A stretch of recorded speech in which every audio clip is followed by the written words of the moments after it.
Hello नमस्कार दोस्तों, स्वागत है आज के अपने यूट्यूब चैनल पर। आज अपन लेके आए हैं बीएसटीसी हिंदी के मोस्ट इम्पोर्टेंट क्वेश्चन जो बीएसटीसी एग्ज़ाम की दृष्टि से बहुत ही महत्वपूर्ण होने वाले हैं। ठीक है दोस्तों।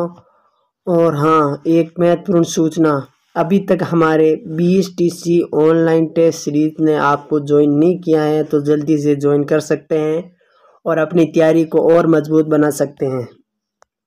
तो दोस्तों, अगर आपको ज्वाइन करना है तो टेलीग्राम चैनल ज्वाइन कर ले और डिस्क्रिप्शन में जाके इस ऑनलाइन टेस्ट सीरीज को ज्वाइन कर सकते हैं। ठीक है दोस्तों। तो आज अपन शुरू करते हैं बीएसटीसी हिंदी के मोस्ट इम्पोर्टेंट क्वेश्चन। तो फर्स्ट क्वेश्चन है, मातमीय शब्द है। मातमीय किस प्रकार का शब्द है? क्या क्रिया है, क्या जातिवाचक है, क्या व्यक्तिवाचक है, क्या भाववाचक है? तो मातमीय एक किस प्रकार का शब्द है? मातमीय एक भाववाचक शब्द है। किस प्रकार का शब्द है? भाववाचक। इसका द आंसर इसका राइट हो जाएगा। ठीक है दोस्तों, आगे चलते हैं सेकंड नंबर क्वेश्चन की ओर। सेकंड नंबर क्वेश्चन है, निम्न में से कौन सा तत्सम शब्द का उदाहरण नहीं है? निम्न में से कौन सा तत्सम शब्द का उदाहरण नहीं है? तो अपन को बताना है, क्या दुग्ध नहीं है, क्या कार्य, क्या पुस्तक, क्या हाथ। तत्सम और तत्दो शब्दों का ज्ञान होना बहुत ही जरूरी है। ठीक है दोस्तों। तो इसमें अपन को पूछा गया निम्न में से तत्सम शब्द का उदाहरण नहीं है, तो अपन को सर्वप्रथम ये देखना चाहिए तत्सम शब्द का उदाहरण नहीं पूछा है, इसका मतलब 3 तो तत्सम शब्द के उदाहरण हैं, चौथा जो नहीं है वो अपन को राइट करना है। ठीक है दोस्तों। तो इसका राइट आंसर हो जाएगा दे, हाथ। कौन सा? हाथ। दे राइट इसका आंसर हो जाएगा। ठीक है दोस्तों, आगे चलते हैं थर्ड नंबर क्वेश्चन की ओर। थर्ड नंबर क्वेश्चन है, वे शब्द जिस लिंग वचन कारक का प्रभाव पड़ता है वो क्या कहलाते हैं? वे शब्द जिन पर लिंग वचन कारक का प्रभाव पड़ता है वो क्या कहलाते हैं?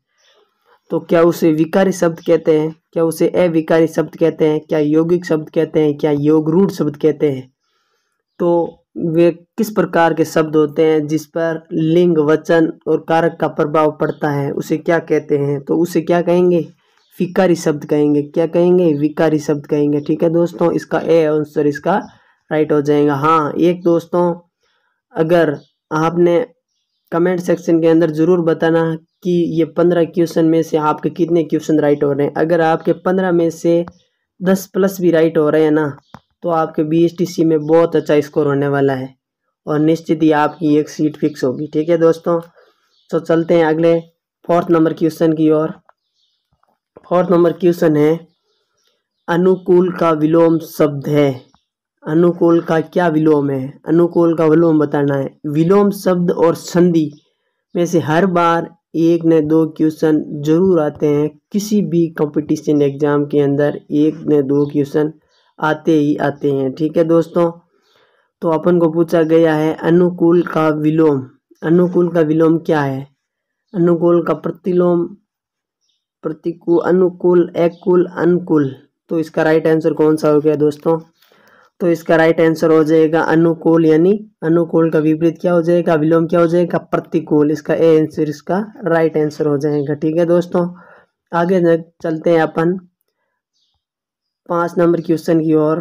5 नंबर क्वेश्चन क्या है? चिरंतन का विलोम क्या है? चिरंतन का विलोम क्या है? चिरंतन का विलोम क्या चिर होता है, क्या अंत होता है, क्या नश्वर होता है, क्या विचिरंतन होता है? तो इसका राइट आंसर हो जाएगा, क्या होता है? नश्वर होता है। इसका से इसका राइट आंसर हो जाएगा। ठीक है दोस्तों, आगे चलते हैं 6 नंबर क्वेश्चन की ओर। 6 नंबर क्वेश्चन है, बर्बर का विलोम क्या है? बर्बर का विलोम क्या है? बर्बर का विलोम क्या सभ्य होता है, क्या दयावान होता है, क्या अबर्बर होता है, या विबर्बर होता है? तो आपको राइट आंसर बताना है। इसका बर्बर का विलोम शब्द क्या हो जाएगा? सभ्य हो जाएगा। ए इसका राइट आंसर हो जाएगा। ठीक है दोस्तों, आज के क्वेश्चन ये बहुत ही हिंदी के मोस्ट टॉपिक को कंप्लीट किए जा रहे हैं, जिसमें ऑलमोस्ट सभी टॉपिक से क्वेश्चन उठाए गए हैं जो एग्जाम की दृष्टि से बहुत ही महत्वपूर्ण होने वाले हैं। और ये सभी PYQ क्वेश्चन है जो आपको आने वाले एग्जाम में कहीं ना कहीं देखने को जरूर मिलेंगे दोस्तों।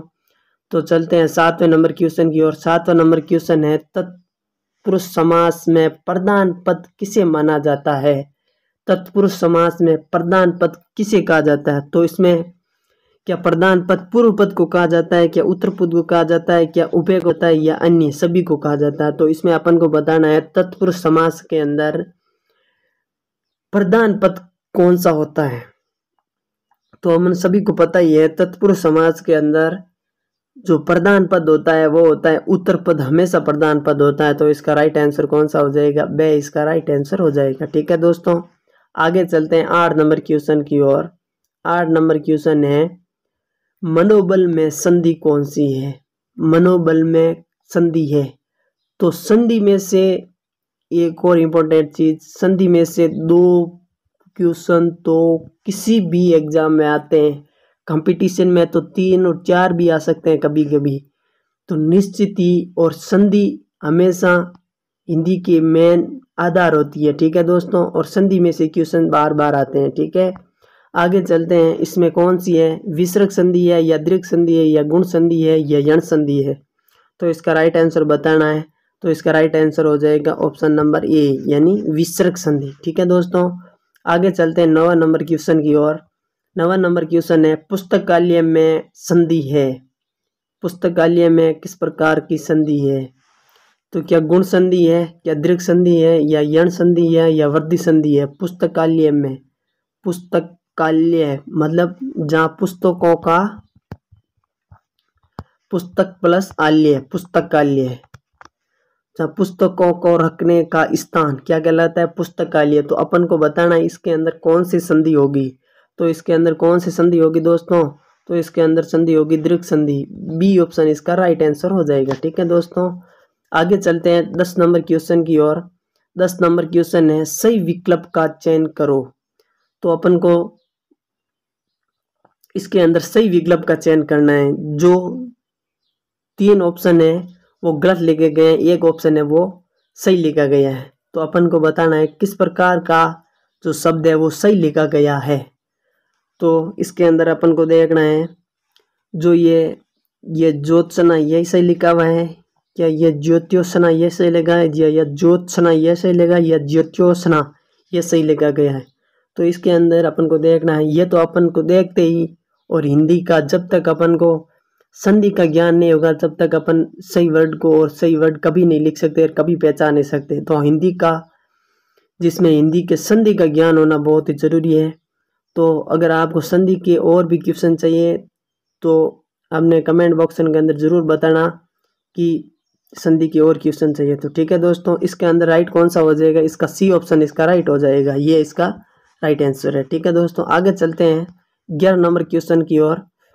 सही विकल्प का चयन करो। यह भी वही है, जो 3 आंसर है वो गलत दिए गए हैं और चौथा है वो एक राइट दिया गया है। तो अपन को सही पहचान करनी है। इसके अंदर कौन सा हो जाएगा दोस्तों? क्या ये सही है, क्या ये सही है, क्या ये है? तो अपन को देखना है इसमें कौन सा सही है। तो अपन को सीधा सीधा पता ही है, जो शुरू से लिखा जाता है वो इसी प्रकार से लिखा जाता है, यानी दे उसका राइट आंसर हो जाएगा। ठीक है दोस्तों, आगे चलते हैं 12 नंबर क्वेश्चन की ओर। 12 नंबर क्वेश्चन है, पवन का पर्यायवाची नहीं है। पूछा गया, आजकल बहुत ही ट्रेंडिंग में क्वेश्चन चल रहे नहीं है। क्वेश्चन घुमाए जाते हैं और बच्चों को बार बार कंफ्यूजन किया जाता है कि नहीं है या है।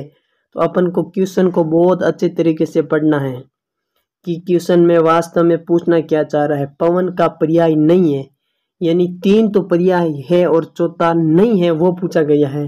तो पवन का पर्याय क्या समीर होता है? पवन का पर्याय समीर बिल्कुल होता है। क्या मारुत होता है? बिल्कुल होता है। क्या वात होता है? बिल्कुल होता है। एक पवन का पर्याय कभी अनल नहीं होता है। ठीक है दोस्तों, तो इसका राइट आंसर हो जाएगा बी, इसका राइट आंसर हो जाएगा। आगे नंबर चलते हैं 13 नंबर क्वेश्चन की ओर।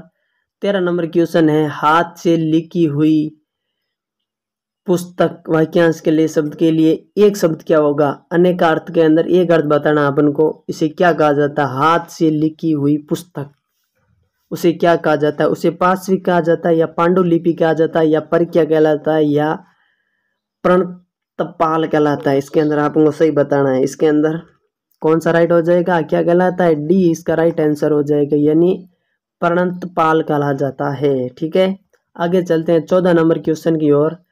14 नंबर क्वेश्चन, जो बुरा आचरण करते हो वाक्यांश के लिए एक शब्द होगा। जो बुरा आचरण करता हो वाक्यांश के लिए एक शब्द होगा। क्या दुराचारी कहलाता है, या दुर्ग्राह्य कहलाता है, या द्रुवग्राह्य कहलाता है, या ध्रुवसरणी कहलाता है। इसके अंदर अपन को राइट आंसर बताना है। इसका राइट आंसर, जो बुरा आचरण करता है वो क्या कहलाता है, दुराचार। बुरा हो जिसका आचरण क्या कहलाता है, दुराचरण। ठीक है दोस्तों, इसका राइट आंसर ए हो जाएगा। आगे चलते हैं और लास्ट आंसर प्रश्न की ओर।